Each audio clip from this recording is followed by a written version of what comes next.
이걸 통해서 우리가 돈에 관련된 어떤 생각을 좀 해볼 필요가 있나 이런 걸 좀 생각해 보자는 뜻에서 제가 준비를 했습니다. 오늘 첫 번째 퀴즈입니다. 근데 실제로 있었던 연구인데요. 키가 큰 사람이 돈을 더 잘 번다.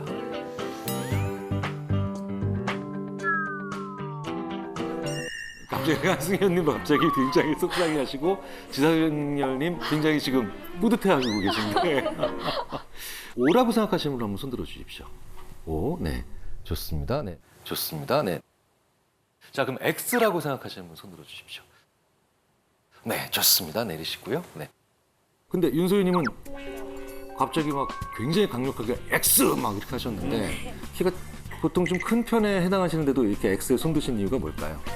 저는 조금 키가 그래도 상대적으로 작으신 분들이 왠지 그 컴플렉스라고 생각을 하실 수가 있어서 그거를 이제 상쇄하려고 자기 개발을 좀 많이 하시고 노력을 많이 하셔서 더 돈을 벌 확률이 높다고 생각을 해요. 그런데 이제 이 연구에서는 답은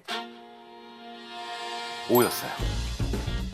네, 네. 실제로 1990년에 그 굉장히 많은 분들이 좌절하고 계시네요. 네. 그 미국 피츠버그 대학의 이제 심리학과에 이레나 한송 프리츠라고 하는 그 사람이 그 교수가 이제 아틀란타 대학에 있는 학생들의 졸업생들이죠. 졸업생들의 키와 연봉의 데이터를 계속 이제 추적을 한 거예요. 네, 추적을 했는데 나이도 비슷하고 뭐 체중이라든가 사회적인 친분, 뭐 신분, 뭐 종교 뭐 대부분 뭐 거의 다 비슷하다고 봤을 때 1인치씩 커질 때마다 그러니까 2.54cm 정도씩 커질 때마다 초봉이 $570씩 높아지는 거예요. 네. 그런데 이제 이유가 중요하겠죠. 네, 이유가 중요하겠죠. 안 그러면 뭐 저도 이제 지금 뭐 키높이 구두라도 신고 다녀야 될 판인데. 네. 왜 그런가 봤더니 실제로 키가 뭘 반영하나요? 가정 환경에서의 영향, 교육 뭐 이런 거 있잖아요. 이런 거에 그 영향을 주는 요인이기 때문에 조금 더 좋은 환경, 유복한 환경에서 자라지 않았을까라고 이렇게 생각한 거죠. 사실은 저도 뭐 이렇게 키가 큰 편은 아니고 더 속상한 거는 뭐 저희 집에서는 뭐 비율이 더 형편없다라고 얘기를 하고 있어서 굉장히 좀 속상한 얘기긴 한데 근데 너무 좌절하실 필요는 없다는 겁니다. 이런 게 전형적으로 상관은 있지만 인과관계는 알 수 없는 거예요. 네.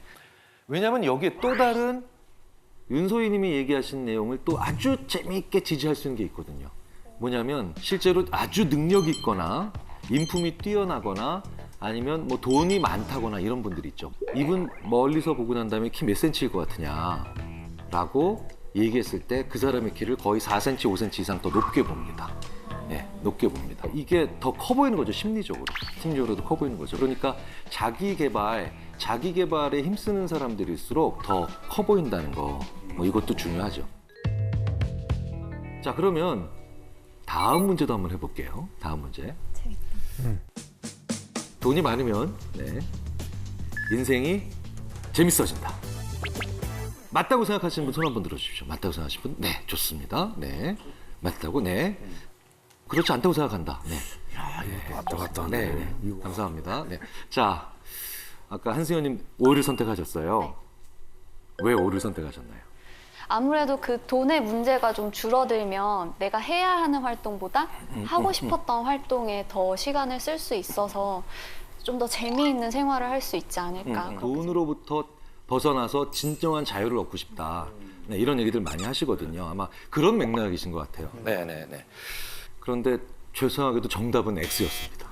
X였어요. 네. 제가 참 좋아하는 그 스페인의 조르디 코르도박이라고 하는 그 심리학자가 있어요. 이 조르디 코르도박이 그 실제로 돈이 사람을 얼마나 재미있게 만들 수 있는지 없는지에 대한 실험을 한번 해본 거예요. 네. 그러니까 실험 참가하신 분들을 대상으로 일상생활에서 재밌는 이야기거리를 생각하게 한 겁니다. 예를 들어서 뭐 누구를 만난 거, 아니면 어디 가서 재밌게 논 거, 그리고 그 이야기거리가 얼마나 재밌을지 스스로 점수를 매겨보게 하는 거예요. 그런데 사전에 뭘 측정했겠습니까? 그 사람의 재산을 측정해 본 거예요. 그런데 재산이 많은 참가자일수록 재밌는 경험을 얘기를 꺼내봐라라고 했는데 그 경험이 이겁니다 라고 하면서 적었는데 그게 그렇게까지 재밌다라고 얘기를 안 하더라는 거예요. 근데 저는 광화문 쪽에 있는 회사에 있는 친구가 그 번개를 한번 했는데 그날 마침 제가 시간이 돼가지고 제가 거기 수원에서부터 제가 가고 있는데 막 기분이 오늘 좋은 거야 막. 오늘 뭐 골뱅이로 한번 끝내줘 볼까 막 이러면서 갑자기 야 우리 한번 떠나보자 막 이래가지고 왜 20대 30대는 조금 더 그런 그 갑자기 떠나는 당일치기 여행도 꽤 있잖아요. 네. 사실 이런 것 우리가 살아가면서 되게 소소한 행복들이 우리에게 다 대부분 큰 것들이잖아요. 큰 것들인데 이게 그분들한테는 재밌지 않다는 겁니다. 재산이 많은 분들에게. 이게 왜 그러냐면 여러 가지 이유가 있습니다. 여러 가지 이유가 있는데 큰 부자인 분들은 다는 아니지만 꽤 많은 분들이 치르는 형벌이 있어요. 자녀를 가르칠 때 제일 먼저 가르쳐야 되는 게 아무도 믿지 말라는 걸 가르쳐야 돼요. 아무도 믿지 말라. 소름이다. 정말 못 믿어요. 왜냐면 잃을 게 너무 많거든요. 그래서 어떤 친구가 저한테 야 경일아 오늘 야 막창 2인분에 소주 한 병씩 할까? 딱 이러면 그래! 라고 가죠. 근데 그 돈 많은 분들은 얘가 날 왜 불렀지를 생각을 하셔야 되고 그렇죠? 얘가 나한테 오늘 무슨 청탁을 해야 될까를 고민하셔야 되니까 그게 즐겁지 않은 거예요. 게다가 큰 돈을 가지고 있으니까 내가 왜 굳이 이런 작은 거로부터 행복을 느껴야 되냐라고 하는 평가절하가 일어난 거죠. 네. 그러니까 돈이요 꼭 좋은 건 아니에요. 게다가 실험적으로요 평범한 우리들조차도 돈을 보면 옆에 돈을 놓는 것만으로도 지금 보고 있는 것에 대한 흥미가 반감돼요. 이 조르디 퍼드박 교수가 컬럼비아 대학교 방문 교수를 할 때 이제 재학생들을 대상으로 초콜릿을 먹게 해요. 초콜릿. 네. 초콜릿. 그런데 초콜릿을 먹는데 옆에 1유로 사진이 인쇄되어 있는 거예요. 1유로 돈. 네. 그러니까 어떤 학생들은 그렇게 해놓고 보는 겁니다. 그리고 어떤 학생들은 그냥 그런 1유로 사진 없이 그냥 초콜릿을 먹는 거예요. 그러면서 이렇게 관찰을 한 거예요, 연구진이. 어떻게 맛있게 먹나. 그런데 1유로 사진을 옆에 보면서 초콜릿을 먹었던 학생들은 그 데이터를 보면 32초 만에 초콜릿을 먹은 걸로 나옵니다. 그런데 사진을 보지 않았던 학생들은 45.4초니까 12초 이상 더 초콜릿 맛을 음미를 하는 거예요. 그러니까 돈이 오히려 일상생활에서 우리의 행복을 앗아가는 경우도 꽤 자주 있는 것 같습니다. 제가 우리나라에서 뿐만 아니라 외국에서 50억 이상 당첨된 분들 제가 20분 넘게 우리나라에서 인터뷰했고요. 외국 분들도 5분 이상 인터뷰를 했습니다. 복권 당첨되면 제일 먼저 바꾸고 싶은 게 보통 어떤 거라고 생각하세요? 복권 당첨 뭐부터 바꾸실래요? 집, 차, 전화번호. 그렇죠?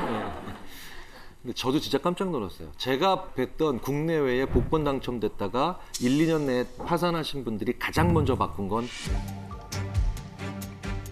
배우자였어요. 그러니까 여기서부터 믿지 못하는 거예요. 그러니까 행복을 마땅히 같이 누려야 되는 사람들과 그 신뢰가 깨지니까 그러니까 큰 돈은 우리에게도 되게 큰 장애가 될 수도 있다는 겁니다. 그러니까 재미를 못 느끼게 만들어줄 수 있는 요인은 언제든지 된다는 거예요.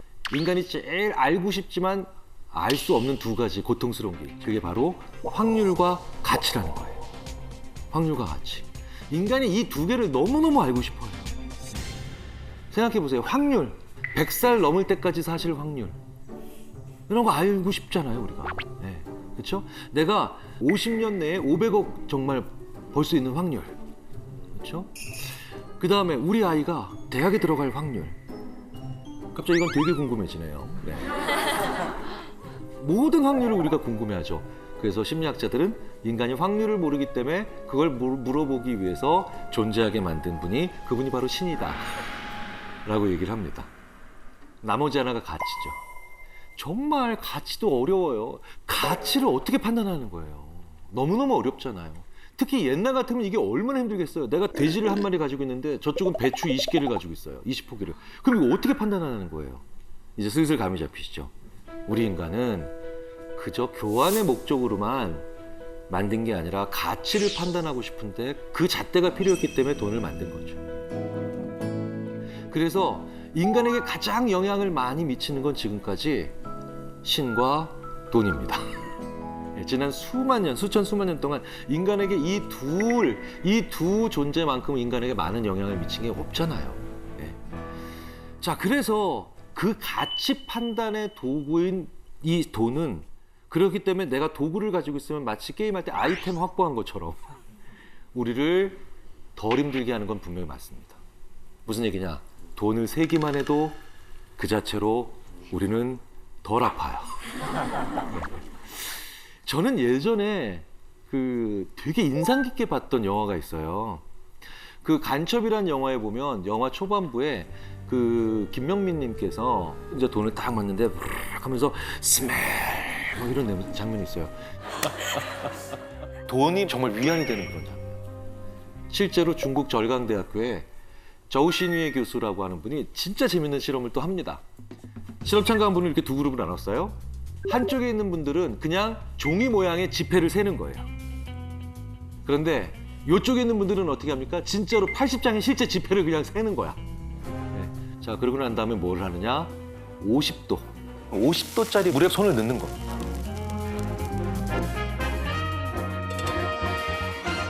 그런데 결과가 아주 재밌게 나왔다는 거죠. 뭐냐면 그냥 이렇게 80장의 지폐 크기의 종이를 셌던 분들은 손을 딱 담갔을 때 뜨거워 하고 다 돈 뺐어요. 네. 실제 돈을 셌던 분들은 네. 어떻게 나오느냐? 반응이 일어납니다. 역시 몸이 풀리는 것 같아. 뭐 이러고 나오더라는 거예요. 무슨 얘기입니까? 돈은 확실히 만지는 것만으로도 고통을 감소시켜주는 건 분명하다. 네, 분명해요. 그리고 2002년에 노벨 경제학상을 받은 다니엘 카네먼 교수. 네, 저 같은 인지심리학자죠. 프린스턴 대학에.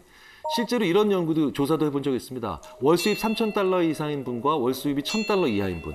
이분들이 일상생활에서 느끼는 고통의 정도에 점수를 매기는 걸 하는 거예요. 네. 그런데 확실히 돈은 부족할수록 평범한 수준이나 보편적인 수준에서 특히 가난을 향해 갈수록 같은 사건을 경험하면서 더 고통스러워하는 건 분명합니다. 네.